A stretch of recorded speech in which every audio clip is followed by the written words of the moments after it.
like what we call an active member of your engagement in social media. You're not just consuming it. You're not just sitting there and watching reel after reel after reel. You're engaging with it. So I think we need to just help our youth know that it's a piece of technology, it's a tool, and you want to engage with it.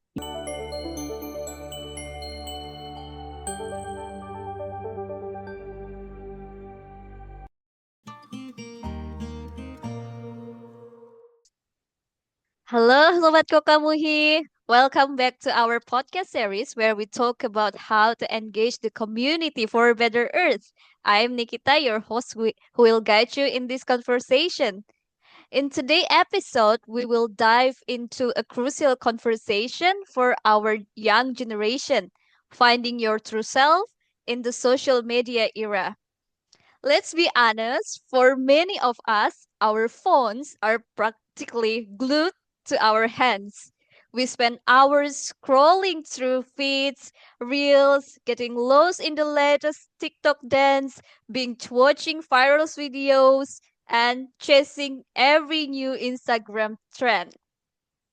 But in all that scrolling, liking, and sharing, there's a crucial question that we often get lost. Who am I really? And who do I want to be? This is a central challenge we are facing when our lives are so dominated by what's popular, what's trending, or what's everyone else is doing online. It leaves very little space and time for us to see and reflect ourselves. Today, we are going to dive deep into this challenge with an incredible guest. Joining with us, Miss Kate Sala. She is a science teacher at Santa Fe Indian School in New Mexico since 2002. She teach range of subject including computer science, and beyond her classes, Miss Salah is deeply involved in student life, sponsoring clubs like Green Team, Born Brave, Cafe Science, and many clubs, so many clubs. And she's incredible. So let's welcome together Miss Salah. Hello, Miss Salah. Hi, Nikita. Thank you so much for inviting me. I'm so excited to have this conversation with you. I really appreciate you reaching back Yeah. out, reaching across the oceans so that we can Yeah. have a good chat. Yeah. Yeah. We have maybe long time zone different, Yes, yeah, exactly. so Think different it's time early in the zone. morning here, early in the morning here and later in the evening there. Yeah. And we can still connect it, and yeah, we are so excited Exactly. to have you here to Oh, talk thank about you. I'm this super excited. challenging this challenging Yes, topic. So Miss definitely. Lala, you have been teaching since 2002, is it right? Hmm. Yes, correct. In the United States. I was in Africa, West Africa for 3 years prior to that. Wow. So I And was thinking. teaching there. Mhm, mhm. Yep. Yeah, so that you taught in Africa also Hmm. I and in did. America. Wow. You have Yes, such a yes. great background. And Thank you. thinking back when you started teaching, what are the biggest change you have seen in how students use social media and how it affects them? Yeah. So, like I said, since 2002, since I was here in the United States, and then even when I was started teaching, doing my first teaching experience, that was in 1999. And that was just when cell phones were coming out, right? Like Yeah. late 90s. And I got my first cell phone when I was living in Africa. Prior to that, I didn't have any mobile device. We had no technology like that. So when I was in the Gambia, West Africa, very few people had cellular devices. And then when I came back to the United States to teach again. Very few people, especially in my indigenous community, were, using cell phones. It was like flip phones. It was, it wasn't, they were not the screened devices that we see nowadays. So that's been the evolution that I've been able to witness is kids going or moving through these pieces of technology, right, that have been pretty basic. They had texting abilities when they first came out, right? Yeah. To like having a computer, you know, a small computer that was could fit in your back pocket. So I saw this change of people, you know, utilizing it just to make phone calls or just to speak to their family members or maybe friends to the devices like mine right here. I've got mine right Mhm. here that we see today that have the ability to have apps, right? That was a thing Mhm. too that my students, that evolution obviously has occurred later on um, in the early 2000s and now to like 2010, 11, 12 is when those apps started to really and social media, right, started to kick in.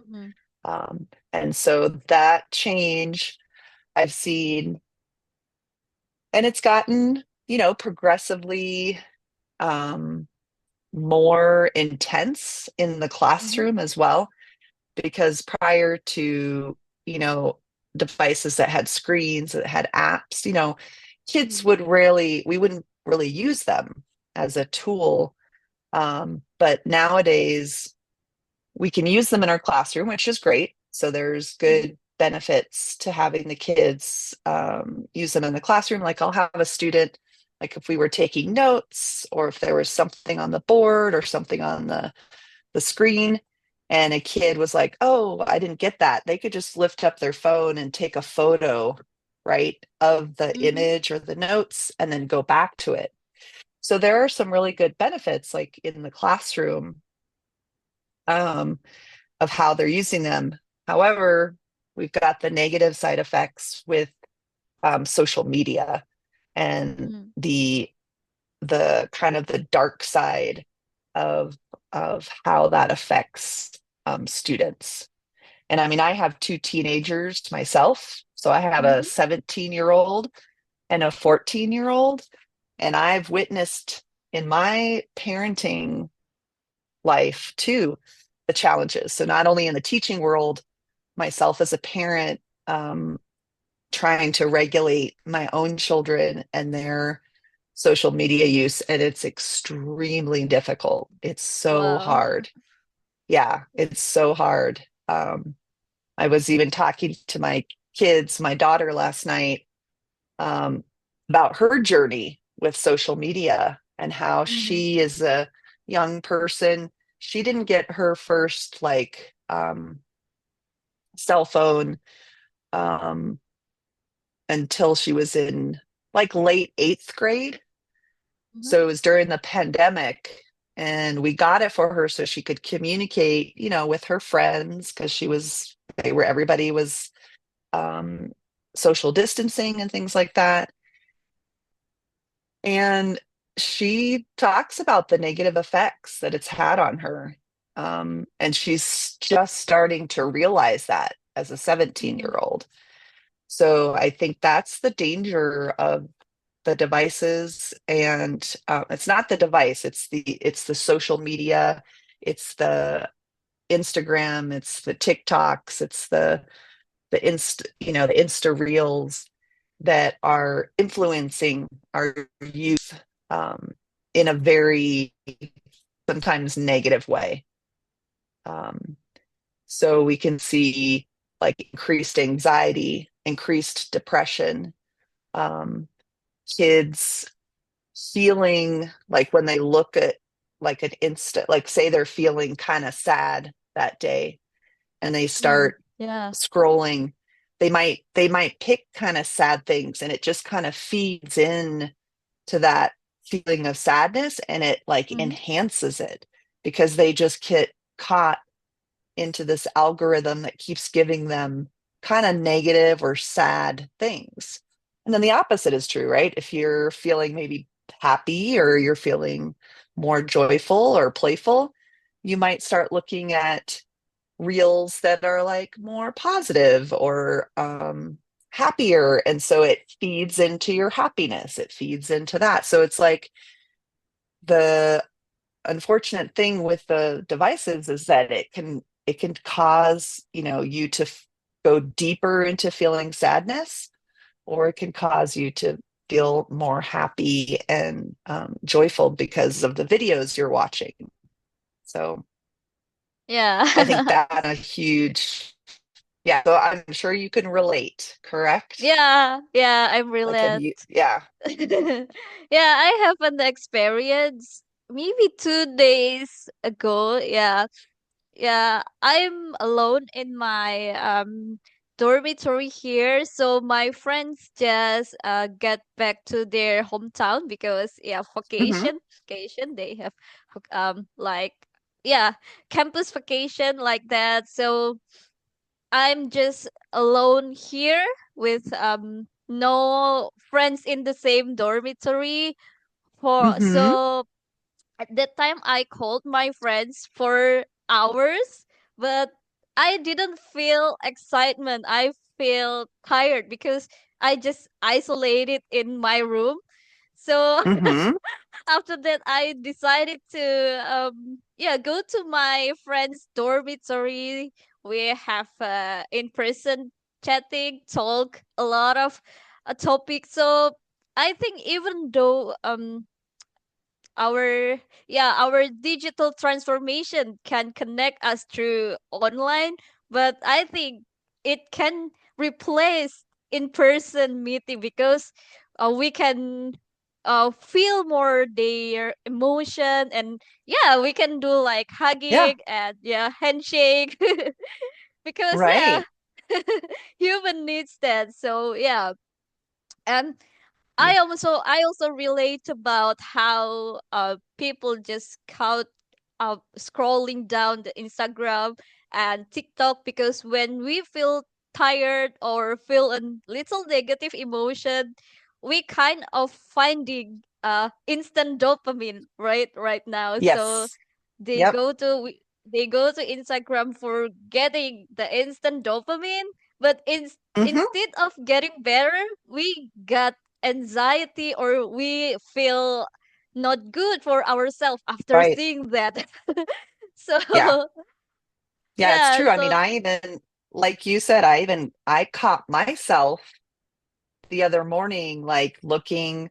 I normally just read the news and things on my mhm, phone. I'll read like New York Times, but I have Instagram and I have Facebook. So I was just, because that's how I sometimes check in on my former students. I'll look to see what my former students are doing, if they've had a baby or if they've had a birthday celebration, right? Or if they've had mhm, some celebration that they're posting about. And that's the other thing too, right? Like people love to post about all yeah, these positive things in their life, right? They're posting yeah, weddings, they're posting, vacations. And so you start to see like all these people happy, and you're like, wait a minute, I'm not like, that's not my life.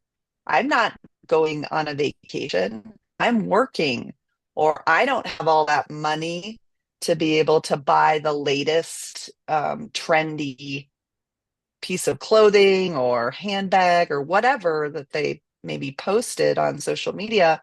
And then you start to feel bad about yourself. You feel bad about where you are in life, and it keeps feeding into that.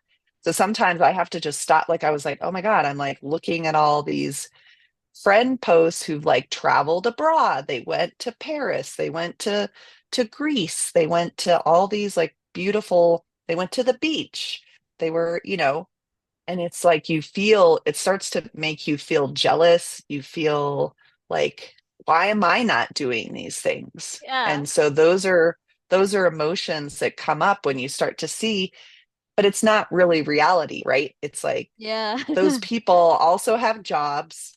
They went on this vacation, but they have to go back to their reality and, take care of their kids or work at their job. But you constantly are bombarded with these images of like everybody's always happy all the time, or everybody's always doing all these really cool things. And then you're like, oh, why am I not doing all these fun things? So, and then you get caught up. And then I looked at my watch and was like, oh my God, I just spent an hour Yeah, looking yeah, through yeah, these posts. What am I doing? I have so much yeah. other things I could do. I could go outside. I could go like cook a great breakfast for my kids. Like, Mhm. what am I doing? And that's me as an adult who has like a mature adult brain. Think about a kid who doesn't have that frontal lobe development, and they are just caught on that constant dopamine kick, like you mentioned, and it just starts to feed and feed into their emotional, and it's detrimental to their mental health because they see, kids who will post pictures with filters, right? They'll Yeah, yeah, yeah. filter out, maybe they'll make their face look more, I don't know, like whatever the filter does. It might change their nose, it might change the shape of their eyes, it might change the size of their lips.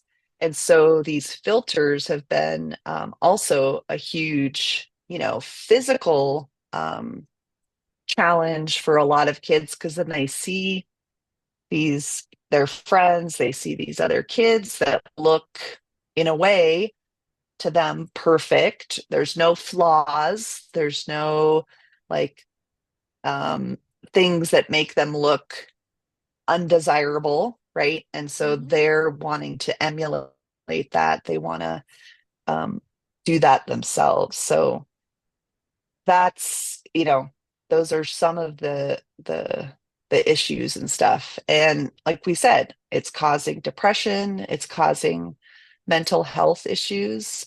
Mhm. It's creating this negative feedback loop that kids are being caught into, or I guess maybe it would be a positive feedback loop that they feel like they're getting caught into, and they can't put it down because Yeah. they're physically, like, they're not mature enough to make those decisions. Um, so that's scary. And we've seen, obviously, suicide, people taking, dying by suicide.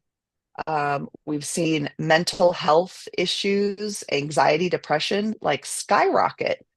Mhm. And it correlates to the time that social media on our cell phones started to become more and more accepted and ingrained in societal, norms. And I'm Yeah. sure it's worldwide. It's not just in the US, right? It's all Mhm. over the world. Yeah. That's so Yeah. scary, right? Yeah. It is. It's scary. And it's like, how that's why it's scary for me as a parent to like listen to the youth, to say how hard it is for them to put the phone down. But then, like, I've had, students who'll say, yeah, my parent has put a block on my cell phone. Like, I can only look at social media for an hour or something. But they're like, we find a way. They figure out how to get around Yeah, yeah, those yeah. blocks.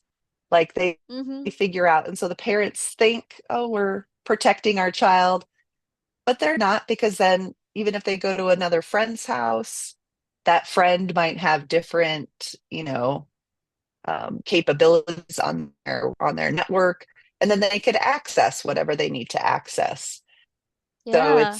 it's like you try to protect your own children, but then when they go out into other communities, their friends, there's different sets of rules, right? There's different things that other kids are being exposed to, and then they're going to share those with their friends.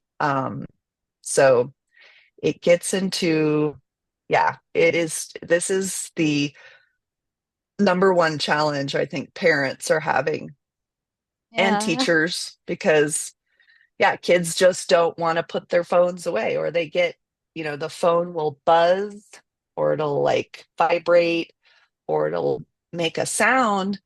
And that's just like another hit of dopamine is like, oh, did I get a like on my post? Yeah. You know, yeah, because kids count. They like look how many likes they have, they look how many followers they have. The more followers you have, the higher status you have in Mm-hmm. your friend group. I Mm-hmm. mean, that's all I remember my daughter talking about. Like, oh, how many likes did I get? Or how many followers do I have on my on Instagram or on TikTok? It's just, yeah, it's very scary. Yeah, and So, yeah, social media only showing the perfect highlight reels. And that's not totally true because yeah, they have yeah, the reality behind that screen. And talking yeah. about be trying to be their true self, what is the Hmm. hardest part you see about the youth trying to be their true self when everyone's focused on trends or showing only perfect highlight online just to get followers or like or yeah, just for status and yeah, popularity. Yeah, exactly. Yeah. And it's like, well, what culture is being represented too? Like, Mm-hmm. what's the dominant culture of popularity? Like, what is it represent all people? Like, especially my indigenous students, like, there's not a lot of like good representation as much as there is with other cultural groups. So what are they being exposed to? Are they being exposed to other communities and cultures, or are they just getting narrowed down due to the algorithm to one type of cultural group or pop artist or, famous person? Are they just following, certain individuals, or do they have a diverse array of like lots of different people that they're following? Um, so I think it feeds into stereotypes. It feeds into racism. It feeds into like bullying, right? We know that cyberbullying is a real Yeah. thing. And we know that kids get bullied, if they Wow. don't have social media, they will be bullied for the type of phone that they have. Mm. Like here in America, I think 80% of young people have an iPhone. And if you have another device besides an iPhone, you are like socially have lower status because you Yeah, don't have an iPhone. that's It's also so happened here. weird. Yeah. Yeah. Or if like you were texting friends, if you were in like a text group, if you had like an Android device or a device that wasn't an iPhone, um, and this is caused by the companies. The companies do this. So Apple was like their texts, I can't remember what color their texts are. Let me look at my phone. It's like um if you text someone, I think they have like green text, let me see, or gray text. I don't know. But anyways, like the bubbles would appear a different color. And the kids would know, they're like, oh, that means you don't have an iPhone because I can tell by the color of the Oh, wow. bubble of the text. And then they would be bullied. They would have lower social status because they didn't have an Apple iPhone. Wow. Yeah, that was a big thing with my kids. Like we all had Androids, and then my kids just were begging and begging. They're like, "Mom, please, can we get an iPhone? Like, I'm the only one in my friend group, and I can't like airdrop pictures very easily, and I can't do this and I can't do that." And it was a Wow. constant battle. It was like a battle for a year to be like, you have a phone. Like, what's the big deal? Like, you know, so we as parents couldn't understand this social struggle that the kids were going through, feeling bullied and put down because of the phone type, which seems ridiculous. And it's definitely a social economic status because iPhones are more expensive than other Yeah. types of phones. So if you are have the money, you can afford an iPhone. If you don't have the money, maybe you're buying a cheaper device, but it's still a device. It still works. You still could put all Yeah. the same apps on it, but these companies have created this like competition amongst young people. So Yeah. they're utilizing their technology to socially engineer the society, which is that's also frightening too, is that people with money are making the rules when it comes to social media. Yeah, that's so frustrating, right? Yeah, yeah, So it's very, scary. and it's, And you yeah, and mentioned about mhm. And you oh, mentioned go about ahead. indigenous youth there, right? And how is Yeah, their condition right now? They are got I mean, a lot it's, of bullied or what? yeah, it's similar. I mean, a teenager is a teenager. You Mm-hmm. know, they're all being exposed to this online world, right? Mm-hmm. And so I think maybe it's also maybe here's maybe a benefit is that with Indigenous people, they've been able to share their culture, share Mm-hmm. their communities, and be like, hey, we're still here. We're still alive. We still have Mm-hmm. communities. We still do cultural practices. Um, so you can find lots of, popular indigenous people that our kids will follow. Like a lot of kids will like listen to powwow music or they'll follow a certain, group. So it has allowed for exposure of those cultures, their practices and stuff, in a positive way. So I think that has been a good benefit for our indigenous kids, but it's the same thing. I mean, it's like the anxiety, the depression has also been hitting our students because of the fact that they're bombarded with these images and they feel negative about themselves. They don't, fit a certain look. Mm-hmm. So and the same thing, they get bullied if they don't have the iPhone or, it's the same stuff in every kind of teen culture.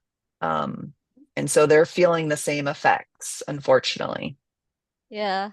Yeah, that's so frustrating and yeah, so sad because um in I don't know well maybe it's because of capitalism culture that Yes. yeah, we will feel happiness because of what we are purchasing rather than what from our inside, because we can do this thing because we can contribute to these people or yeah, I think that the happiness or satisfaction comes when we help people, when we are able to help people, when we are able to create a positive impact for the earth. Maybe just a little little Yes. accomplishment would be give us the satisfaction, but when it comes to social media, create a comparison, so it like create the pressure to confirm that we are good enough, but in reality we Yeah, don't need to do that because we are already valuable and worthy. exactly.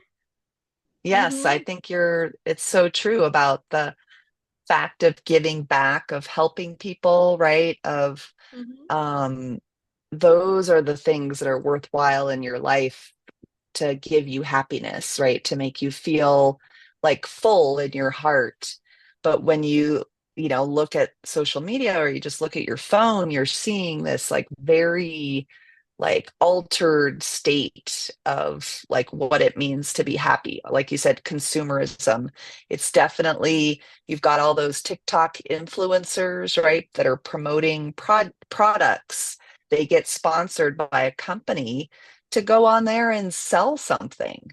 So they're like trying to sell stuff. And I deal with that with my son a ton because he'll be like, oh, I saw this on TikTok. Can I go get it? Or I saw this thing. Like, can I go buy it? It's this really cool new, product.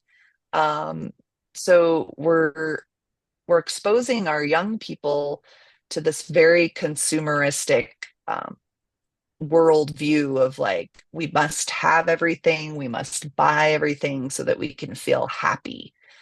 Yeah. And and you said no, it's like it's when you help people, it's when you do good things outside of a social media thing. It's like the saying, it's um be a good person even when no one's looking, right? So like Mhm. if you see a piece of trash on the ground, you're not going to like post that you're going to pick up the trash. You're going to just pick it up and throw it away and not have anyone congratulate you or be like, oh, look what you did, right? You're doing it because you are um, wanting to help the earth, or you don't need something in return. And I think we've created a society of people that all are looking for some kind of reward if they do something good, right? If Yeah. they like help someone or do something, they need some kind of reward. And I see that unfortunately in my own child. Like it's hard to get them to be selfless, like not just think about themselves, think about other people. So that's a challenge for parents too. It's like how do we ingrain in our children that, you know, you don't have to get something every time you do something for someone else. Yeah, and you have such a great offline clubs like now Hmm. Green Team and then Cafe Science. And how do these in-person activity help students discover who they are, build confidence, and connect with friends in ways that social media often can't do? Yeah, yeah, no. So I think we promote the community. We promote it through like food. So like, hey, come get some pizza or come get some, you know, food, and then you can have these conversations. You can have these really cool cafe scientifiques with the students when they're like food is the attractor. And then obviously, oh, who's going? Like, which friend of mine is going to go? And then if they bring a friend with them, they'll feel more like safe and comfortable. I don't get a ton of kids just coming by themselves, right? They usually have to bring a friend, that's the whole point of it. It's like, hey, if you're going to come to cafe, bring a friend. And, we make a rule. We even say, like, please put away your cellular devices throughout the presentation, um, throughout activities, because we want you all to engage with each other. We want you to talk. We want you to experience new experiences away from your cellular device. So even like when I'm taking my students like in the car and we're driving, right? I try to engage them just through conversation, like get them to talk, because a lot of them will just end up picking up their phone. I'll be like, hey, why don't you guys pick some music and put on some music in the car or something. But yeah, it's those clubs offer an alternative to always being on their phone. And I think sports do the same thing, because some of the clubs I do like ski club and I do soccer club. So I try to expose kids to athletics, because athletics is another beautiful way to allow kids to mingle, to meet new people, and be physically active, which I think the cellular devices, unfortunately, are reducing physical activity in a lot of our Yeah. youth. They're making them more sedentary. They're not getting out there. They're not moving as much as they used to be without these devices. So, Yeah. yeah, no, I think that's another important thing is just the physical activity in addition to making new friendships, meeting new people, and just being exposed to different ways. Like one of my clubs will go and just clean up the river. We'll go pick up trash. Wow. So that's with Green Team. So we'll go like once every other month. We have um, a river that will go down and we'll just pick up lots of plastic, unfortunately. So, but it's getting the kids out there. They're in nature. They're not on their phones. They're like, wow, we're like kind of doing a hike. They're not just take it. I mean, they will take out their phone and post where they're Yeah. at. So there's still that need to share their location, share what they're doing.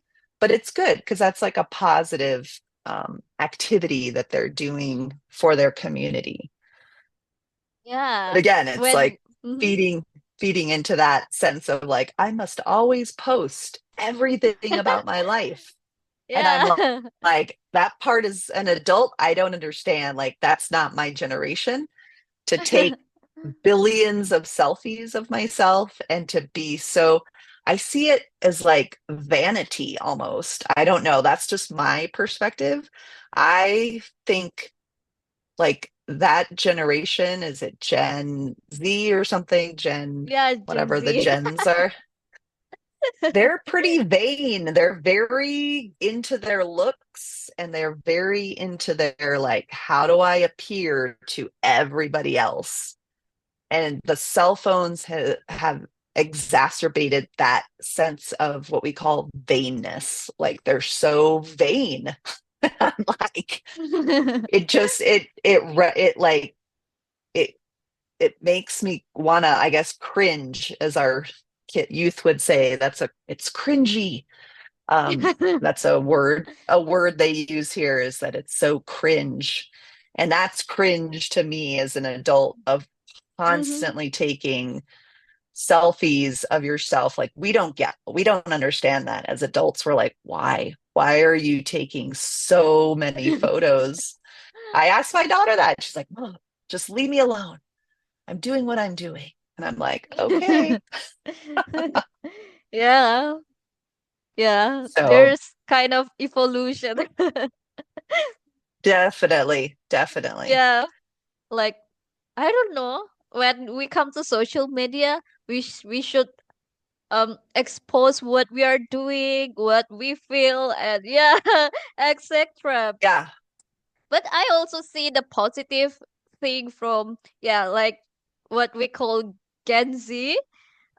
Hmm. Maybe in the previous years, people are more feel afraid to raising their voice to injustice, Hmm. but now, Hmm. yeah, young generation, when they feel this is not right for them, they try to raise their voice, be vocal with what they are stand on. Sometimes it's not true, but sometimes that's true. Hmm. No, And do it's you you're see that? totally right. Oh yeah. No, I think my kids' generation, like they are way more like confident, I feel like, Mm-hmm. in their like sense of, yeah, like of social justice. But it depends on the kid. Like Mm-hmm. if they're going to be actively participating in protests or in activities that are going to help better the planet, talking about climate change, our youth are definitely have used social media as a positive platform for that. Yeah. And I applaud them for that. I think that's awesome. So I think that, you know, those kids that do use it that way have tapped into a really positive benefit of social media, right? And there's like kids today, they know so much more than we did. Oh my God, because they can just like Google it. They can like text their friend real quick, be like, "Hey, did you hear about this? What do you think about that?" Um, so I think the passage of information is so much greater. They have access to so much more. However, is that information accurate? Is that information real? Is it true? That's the challenge, I think, of this generation is trying Yeah. to pick fact from fiction. Like, what is fact? What is fiction? What is, yeah, what is reality? What is the actual reality? What is the truth for you? Might be the a different truth for someone else, which is like, what? We've never had that before. Like, it's like we opened a book, we read what was in the book, we're like, oh, that's true. Now you can have all different perspectives or thinking about one thing that we thought, oh, this was the truth, but then people are bending it or looking at it from a Yeah. different perspective. So conversations are so important to have around those pieces of information that people find conflict with, right? Yeah. Agree with you. There's a lot of information bias right now.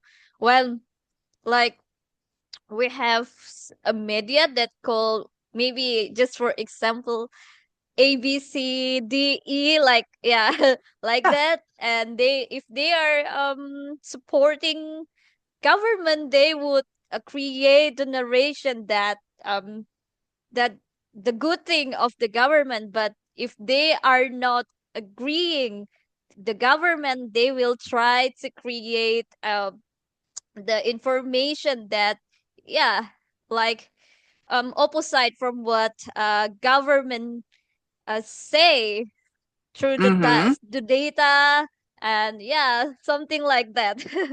I can Yeah. see some media have different position, and they still use data to emphasize what they are saying, but they are still biased. Yeah. No, that's the really scary part is that, yeah, we have people that will, yeah, use the data, but they'll manipulate it. They'll be Yeah. like, well, look, I have data to back it up. And I'm like, but that is not the whole picture, right? That might Hmm. just be a small piece of data, but it's not explaining the bigger picture. So people are able to Yeah. pick and choose their data to help them explain their point of view. So it's like, Yeah. Hmm. so they're manipulating it, it's biased to their point of view, and but they say, oh, it's data based. It's got data behind it. And it's like, wait a minute. Like, I mean, we're seeing that here in the United States with vaccines, right? Hmm. So we have a new head of our health department in the Hmm. United States government that doesn't believe in vaccinating children, or promoting vaccines because they've looked at a little piece of some study that came out, many years ago that's been debunked. It's already been said like that's not true data, but they've like gleamed onto it and are saying, well, look at this data.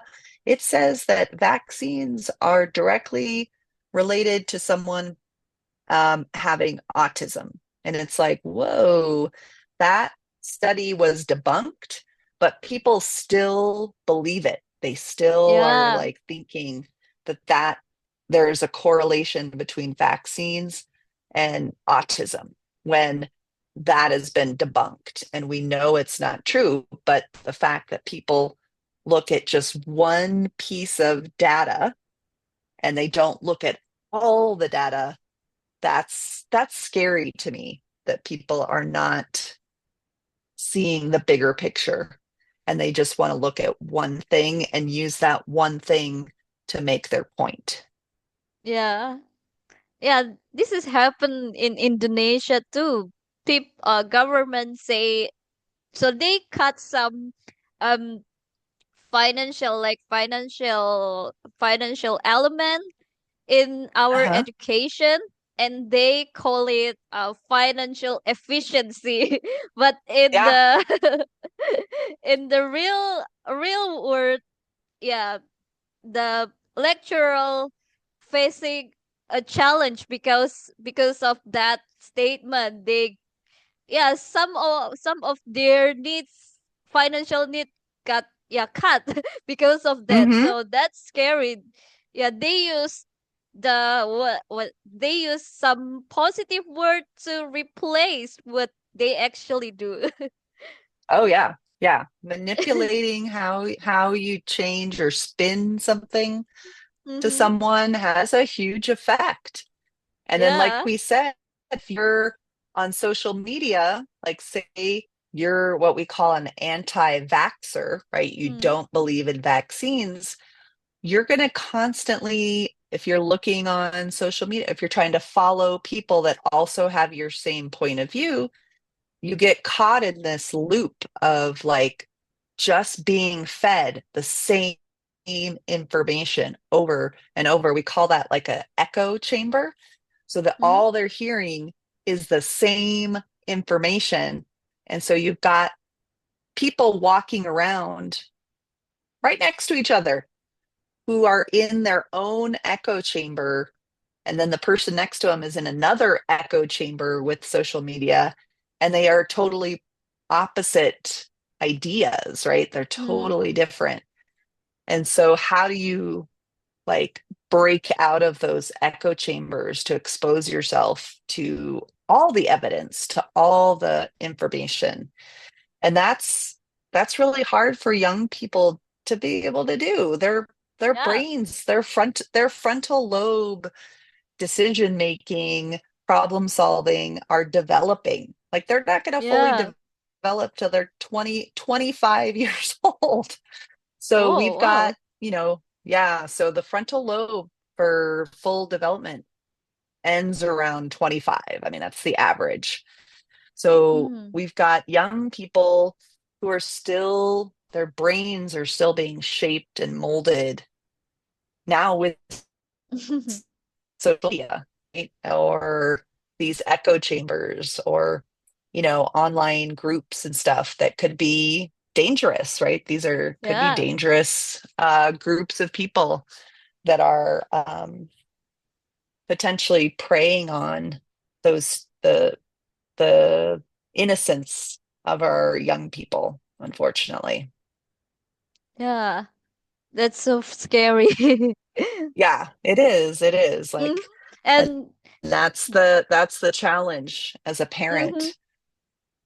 And because now artificial intelligence come, and yeah, it gives us a great impact. And yeah, it also, I think it also impact on young generation, how Oh they yeah. behavior, and how they can find their true self. And what do you think about the present of artificial intelligence right now? Yeah, so that's a big I mean, obviously that's the newest wave of I don't know if you want to say technology, but how information is being processed, Mm-hmm. by an artificial machine. And Mm-hmm. these machines work by, it's just a computer, but it's like a lot of computers put together in a location, right? They're big computers. They use a lot of energy, they use a lot of water, right? These Mm-hmm. data centers, which are being built all over the world, are being used to process the information that's being fed to them.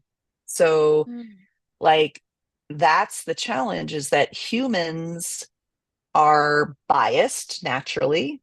We have stereotypes. And so we're feeding the model, right?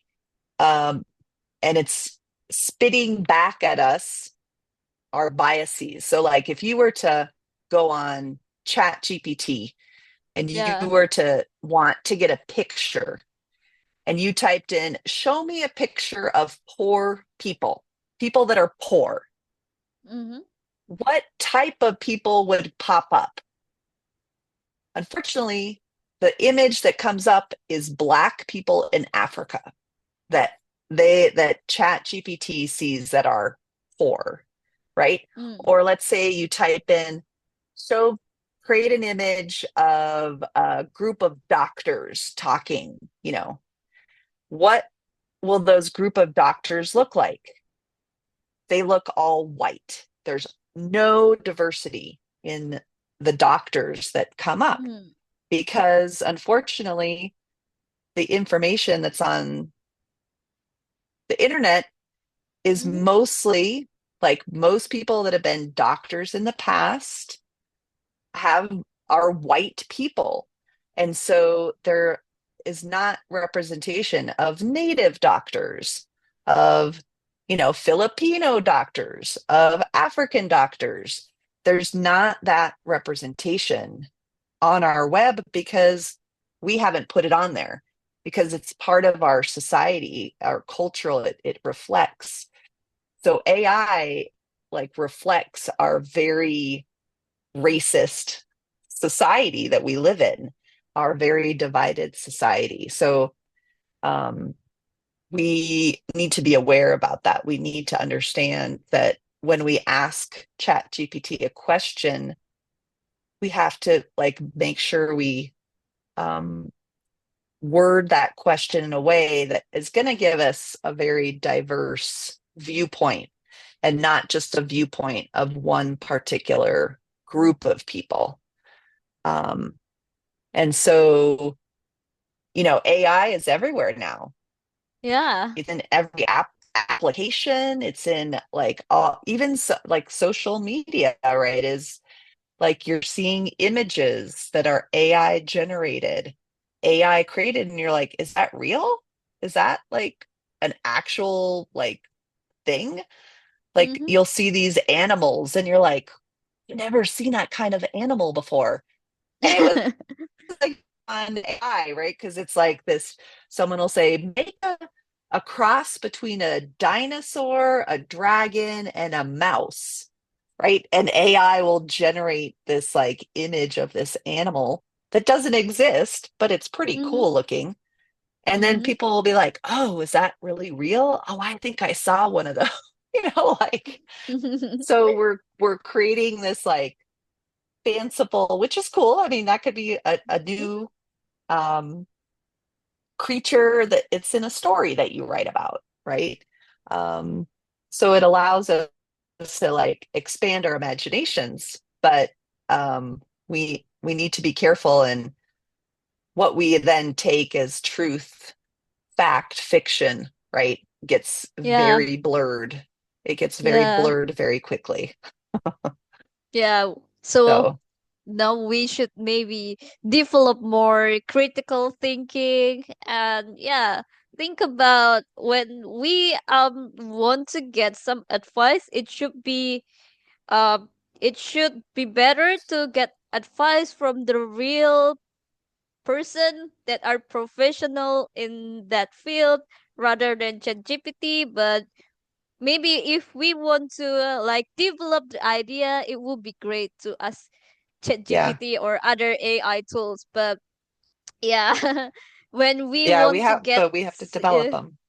mhm, yeah. Yeah, it's so challenging in this era. I think that's a big challenge because Yeah. yeah, as I'm still 22, and yeah, I love to get the advice from ChatGPT when I Hmm. confused about something, but sometimes I ask the professional or expert to get the answer because yeah, some ChatGPT is biased, so we Hmm. could not believe in ChatGPT 100%. Exactly. Yeah. No, it's so true. We have to look at it with a critical lens. We have to be Yeah. able to critically like think like, oh wait, what they just told me, is that really accurate? Like, and I've used ChatGPT to help me with my lesson planning. Like it'll help me make a rubric. Like I use it as a teacher to help me, yeah, generate a question or generate something that I was like, oh, that would be cool. I did that. And it was helpful because it was quick, right?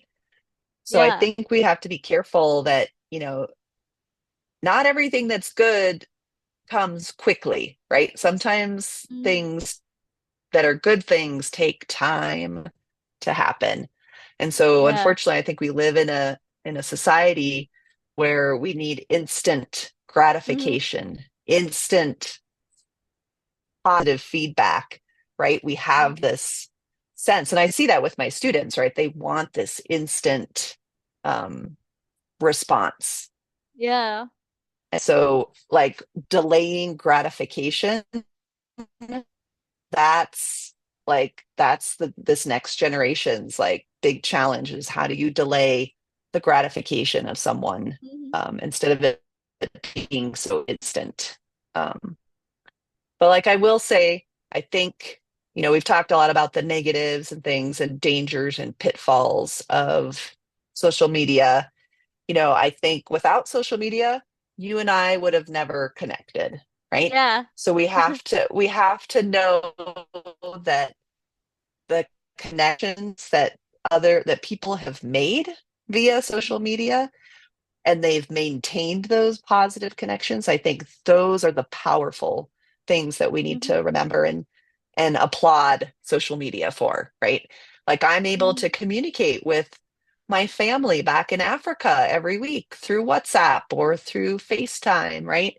These apps allow us to continue these really deep connections. My Yeah. daughter was saying she would have never befriended this other swimmer who lives about 5 hours away from us if it weren't for social media. Like she became really close, was able to share a lot of her, you know, good times, bad times with this person via social media. So she's felt like she's been able to make stronger, deeper connections with people, which I totally agree. I think, but it has to happen over like what we're doing, face to face or texting, chatting, talking about stuff that's happening in our personal lives. So you're being like what we call an active member of your engagement in social media. You're not just consuming it. You're not just sitting Mm-hmm. there and watching reel after reel after reel. You're engaging with it. So I think we need to just help our youth know that it's a piece of technology, it's a tool, and you want to engage with it. You don't want to just sit back and be a consumer. You need to Yeah. add content. You need to think critically. You need to um, know that, you know, a time limit. You have to set yourselves a time limit. Be like, okay, I did my Insta reels for an hour.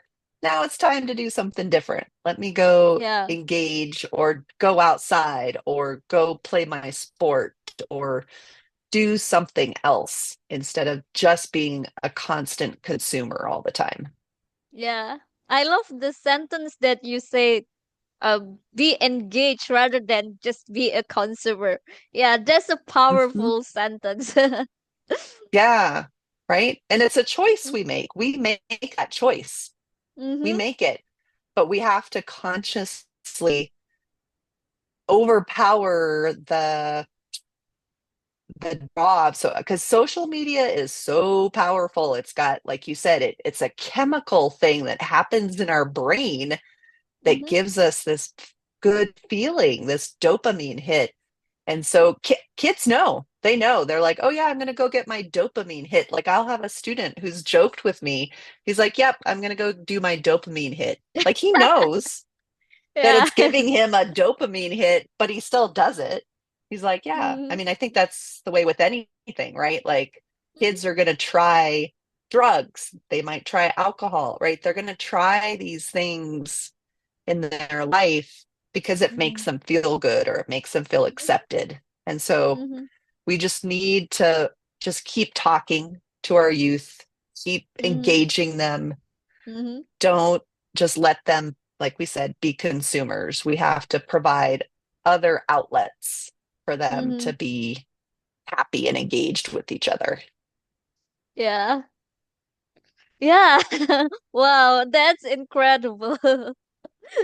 I really love this conversation because that's so relate to us, all of us, all around Yep. the world. And yeah, Totally.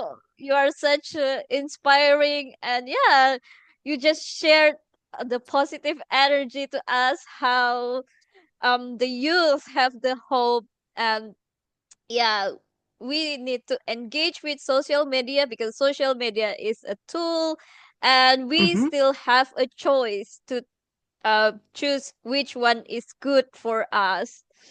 Yep. Mm-hmm. And You before totally do.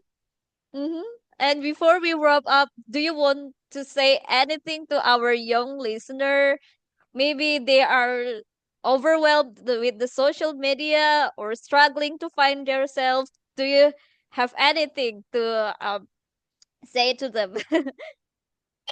I think, you know, I I understand that being a young person is hard. I think it's harder than Mm-hmm. it was for me when I was a young person. I mean, we all struggled with, bullying or, feeling bad about ourselves. But I think, the youth today are have it even harder than we did. Mm-hmm. I just want to, just tell your friends, your families, like, just talk, be open, like share your feelings, don't be afraid to reach out if you're feeling depressed or if you feel like you have anxiety, tell someone. Tell someone, tell an actual person, tell an adult, tell your best friend, and they can help you. They can help you get the help you need. If you're feeling, suicidal, which so many of our youth feel like they just don't want to be on this planet anymore, please reach out. Please tell someone because know that there are always people that love you and care about you. Even though at the time it may not feel that way, but we do. Like, so every person has a person.